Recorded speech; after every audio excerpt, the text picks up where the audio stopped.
시청자 여러분 안녕하십니까? VOA 모닝뉴스 시작합니다. 미국과 일본이 2+2 외교 국방장관 회담을 열고 북한의 불법적이고 무모한 도발에 대응하기 위한 미한일 협력의 중요성을 재확인했습니다. 특히 탄도미사일 대응과 대잠수함전을 비롯해 여러 영역에서 3자 간 훈련 기회를 모색할 것이라고 밝혔습니다. 첫 소식 함지하 기자가 보도합니다. 토니 블링컨 미국 국무장관과 로이드 오스틴 미국 국방장관, 일본의 하야시 요시마사 외무상과 하마다 야스카즈 방위상이 11일 워싱턴 DC에서 만나 북한 문제를 비롯해 역내 외교안보 현안을 논의했습니다. 양측은 회담 후 발표한 공동성명에서 지난 1년간 북한이 여러 대륙간 탄도미사일, ICBM과 일본 상공을 지난 탄도미사일 등 전례 없는 불법적이고 무모한 탄도미사일 발사를 벌인 데 대해 강력히 규탄했습니다. 이어 최대한의 속도로 핵무기를 질적 양적으로 증강할 것이라는 북한의 정책 발표에 대해 강력한 우려를 표하면서 북한의 완전한 비핵화를 위한 의지도 재확인했습니다. 또 북한의 유엔 안보리 결의에 따른 의무 준수를 촉구하는 한편 일본인 납북자 문제의 조속한 해결의 필요성도 강조했습니다. 이와 함께 양국 장관들은 미한일 3자 간 협력을 심화할 것을 다짐하며 이것이 북한이 제기하는 중대한 위협을 해결하고 인도태평양 지역과 그 너머의 안보와 평화, 번영을 증진하는 데 필수적이라고 밝혔습니다. 특히 한국과 협력을 더욱 심화하면서 탄도미사일 방어, 대잠수함전, 해양안보, 수색과 구조, 인도주의 지원과 재난 구호 분야를 포함해 다자와 3자 훈련 기회를 모색하는 것이 중요하다고 강조했습니다. 중국에 대해서는 자국 이익을 위해 국제 질서를 변형하려 한다고 지적하며 이 같은 행동이 동맹과 국제사회 전체에 심각한 우려라고 명시했습니다.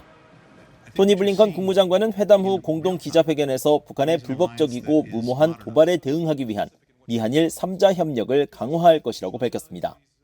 In the face of the DPRK's unlawful and reckless missile launches, including the launch of a long-range ballistic missile over Japan in October, we're deepening our trilateral cooperation with the Republic of Korea to deter and, if necessary, defend against aggression. That's a pledge the leaders of our three countries underscored in their November trilateral summit. 하마다 야스카즈 일본 방위상은 한국을 포함한 전 세계 국가들과의 파트너십 강화를 강조했습니다. また同盟のパートナーシップを拡大するため、豪州、韓国、ASEAN、欧州等のパートナー国との協力をさらに深めていくことで一致をいたしました。 미국과 일본은 양국의 방위 조약을 우주까지로 확대하는 새로운 조약에도 서명할 것으로 알려진 가운데 오는 13일 백악관에서 열리는 바이든 대통령과 기시다 후미오 일본 총리와의 정상회담에서는 전 영역에서 강화되는 미일 동맹을 확인하는 자리가 될 것으로 전망됩니다. VOA 뉴스 함지아입니다. 한국의 윤석열 대통령이 북핵 문제가 더 심각해질 경우 자체 핵무장을 할 수 있다고 발언한 이후 논란이 일자 한국 정부가 분명한 입장을 밝혔습니다. 윤 대통령의 발언은 가정적인 전제 조건을 달고 한 언급으로 미한 간 확장 억제 협력을 강화하자는 취지이며 자체 핵무장은 고려하지 않고 있다는 겁니다. 한편 전문가들은 북한 핵 위협에 이전 정부와 다르게 대응할 것이라는 의지와 함께 중국을 압박하려는 차원이 있는 것으로 해석했습니다. 박동정 기자가 보도합니다. 윤석열 한국 대통령은 11일 국방부와 외교부 신년 업무 보고에서 핵무기 개발 등 북한의 도발과 안보 위협에 대응한 자체 핵무장 가능성을 언급했습니다. 물론 이제 더 문제가 심각해져가지고 여기 대한민국에 무슨 전술핵 배치를 한다든지 우리 자신이 그 자체 핵을 보유할 수도 있습니다. 윤 대통령은 그러나 현실적인 선택이 중요하다면서 미국과의 핵 자산 운용을 강조했습니다. 그러나 늘 현실적으로 가능한 수단을 선택하는 것이 중요한데 지금은 한미 간의 하여튼 이런 미 핵자산의 운용에 관해서 우리가 정보를 공유하고 함께 참여하고 공동기획, 공동 실행하는 이런 논의가 지금 전개되고 있는데 미국을 비롯해 국제사회가 한국의 자체 핵무장에 대해 반대 입장을 밝히고 있는 가운데 한국 대통령이 전제 조건을 달긴 했지만 직접 관련 언급을 했다는 점에서 주목을 받고 있습니다. 한국 대통령실은 12일 윤 대통령 발언에 대해 북핵 위협에 단호하게 대응해야 한다는 원론적인 입장을 밝힌 것이라며 핵 확산 금지 조약 NPT 체제를 준수한다는 원칙에 변함이 없다면서 한국 정부는 북한의 위협을 실효적으로 억제할 수 있도록 미한 간 확장 억제 강화에 주력하고 있다고 강조했습니다. 전문가들은 윤 대통령이 자체 핵무장 필요성에 대한 한국 국민들의 높은 지지 여론을 반영하고 핵 위협 수위를 높이고 있는 북한에 대한 대응이 전임 정부와는 다를 것이라는 의지를 표현한 것으로 해석했습니다. 핵을 실질적으로 사용하지 못하게 만들겠다. 그리고 계속적으로 이제 핵 위협을 가하면 그게 결국 북한한테 더 손해라는 걸 알려주겠다라는 거고요. 뭐 제일 큰 거는 문재인 정부처럼 그냥 달래가지고 북한이 요구하는 바를 들어주거나 달래가지고 비핵화시키는 게 지금 정부의 방침은 아니다 그러는 메시지를 던지는 거죠. 북핵 문제 해법을 놓고 북한 편에 서 있는 중국에 대한 압박 의도가 있다는 분석도 나옵니다. 중국 정부도 조금은 더 귀를 기울일 수 있는 자신들이 지금같이 비핵화에 대해서 전적으로 북한의 편을 드는 것에 대한 부담을 느끼게 하겠다라는 그런 의도도 있다고 판단이 됩니다. 한국 정부 산하 국책연구기관인 통일연구원 홍민 북한연구실장은 북한이 한국을 명백한적으로 규정하고 대적 행동을 예고한 상황에서 윤 대통령의 발언을 자신들의 핵무력 고도화와 군사 도발을 합리화하는 데 활용할 것으로 예상했습니다. VOA 뉴스 박동정입니다. 주한미군과 한국군이 북한의 대량 살상 무기 WMD 시설을 제압하는 대규모 연합훈련을 진행했습니다. 한미연합사단 스트라이커 여단과 한국 육군 수도기계화 보병사단 번개여단 등은 9일에서 13일간 연합 제병협동 혹한기 훈련을 진행하는 가운데 12일 경기도 파주 대량살상 무기 대응훈련장에서는 주한미군 한개 중대와 한국군 대대가 WMD 대응훈련에 나섰다고 한국 국방일보가 보도했습니다.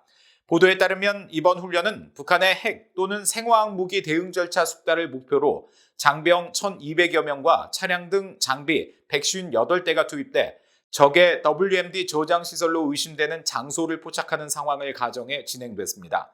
이날 훈련에는 한미연합사 폴 럭헤머라 사령관과 안병석 부사령관도 현장을 방문해 동계 전투 대비 태세 등을 점검한 것으로 전해졌습니다. 한국과 일본이 중국발 입국자에 대해 코로나 관련 방역 강화 조치에 나서자 중국이 이들 국민들의 비자 발급을 일부 중단했는데요. 미국 국무부는 이것이 근거 없는 보복이라고 비판했습니다. 세계보건기구 WHO는 중국의 신종 코로나 관련 자료가 없는 상황에서 이 각국의 예방 조치는 납득할 만한 접근이라며 한국과 일본의 조치를 긍정적으로 평가했습니다. 안소영 기자가 보도합니다. 미국 국무부는 중국이 한국과 일본에 대해 비자 발급을 중단한 데 대한 VOA의 논평 요청에 이유 없는 보복이라며 중국의 조치를 비판했습니다. 국무부 대변인은 11일 VOA에 세계 각국이 자국민 보호를 위해 공중보건과 과학을 바탕으로 신중한 보건 조치를 취하고 있다고 해서 보복을 할 이유가 없다고 지적하고 오히려 중국이 투명성을 유지하고 더 많은 자료를 공개해야 한다는 세계보건기구 WHO의 촉구에 동참하고 있다고 강조했습니다. WHO의 마이클 라이언 긴급 대응팀장도 이날 브리핑에서 중국은 여전히 신종 코로나 바이러스 사망률을 축소 발표하고 있다고 지적했습니다. 그러면서 관련 자료가 부재한 상황에서 각국이 신종 코로나 바이러스 예방 조치를 취하는 것은 납득할 만한 접근이라고 강조했습니다. So in the absence of that data, countries have made a decision to take a precautionary approach, and DG, myself, and others have said that that's understandable in the circumstances of that situation. These aren't restrictions on travel; they're adaptive measures. 앞서 유엔은 10일 정례 브리핑을 통해 신종 코로나 바이러스 대응과 관련한 국제 기준을 강조했습니다. We have seen various member states take various decisions recently. As the WHO says, it is very important that all decisions regarding screening of passengers and so on be taken on scientific grounds and only on scientific grounds. 이런 가운데 27개 회원국들에게 중국발 입국자에 대한 규제 강화를 권고한 유럽연합은 중국의 이번 비자 중단 조치에 대한 VOA의 논평 요청에 중국과 해당국의 사안으로 EU 회원국과 관련된 문제가 아니라면서 입장 표명을 유보했습니다. VOA 뉴스 안소영입니다. 도널드 트럼프 전 미국 대통령이 북한과 군사적 긴장이 극에 달했던 2017년 사석에서 북한에 대한 핵무기 공격을 언급했다는 주장이 제기됐습니다. 미국 뉴욕타임스의 마이클 슈미트 기자는 트럼프 행정부 시절의 이야기를 담은 신간 도널드 트럼프 대 미국에서 존 켈리 당시 백악관 비서실장의 말을 인용해 이같이 전했습니다. 켈리 전 비서실장은 당시 트럼프 대통령이 북한에 대해 화염과 분노, 정권 괴멸 등을 언급했던 시기에 집무실에서 문을 닫고 북한과 전쟁을 하려는 것처럼 말하며 북한의 핵무기 공격을 한 뒤 다른 누군가에게 책임을 돌리는 것이 어떠냐는 생각을 말했고 자신은 그것이 통하지 않을 것이라고 설명하느라 애를 먹었다고 언급한 것으로 전해졌습니다. 트럼프 전 대통령은 이전에도 2017년 북한과 전쟁 직전까지 갔다고 언급하면서 하지만 김정은 위원장과 정상회담 등 개인적 좋은 관계를 유지하면서 전쟁을 막았고 북한은 핵실험과 장거리 탄도미사일 발사를 멈췄다고 주장해왔습니다. 북한 김정은 국무위원장이 지난 연말 전원회의에서 핵탄 보유량을 기하급수적으로 늘리라고 지시한 가운데 북한이 목표로 하는 핵탄두 보유량이 300여 기에 이를 것이라는 분석이 제기됐습니다. 한국국방연구원 박용환 선임연구원과 이상규 현역연구위원은 12일 공개된 북한의 핵탄두 수량 추계와 전망 보고서를 통해 북한이 현재 보유한 핵탄두 수량이 80에서 90기로 추정된다면서 이같이 분석했습니다. 보고서는 또 영변 우라늄 농축시설의 연간 농축 능력 등을 고려할 때 북한은 최대 80여 발의 우라늄탄을 생산할 수 있는 무기급 고농축 우라늄을 얻었을 것이고 플루토늄 보유량으로는 17발에서 19발을 추가 생산할 수 있는 것으로 추산했습니다. 이어 이 같은 속도로 시설을 계속 가동한다면 보유량은 2030년에 최대 166발 수준이라면서 북한은 핵 분열물질 생산량을 늘리기 위해 새로운 우라늄 농축시설 건설이나 기존 농축시설 증설을 추진할 가능성이 있다고 관측했습니다. 이상으로 VOA 모닝뉴스 마칩니다. 시청해주신 여러분 고맙습니다.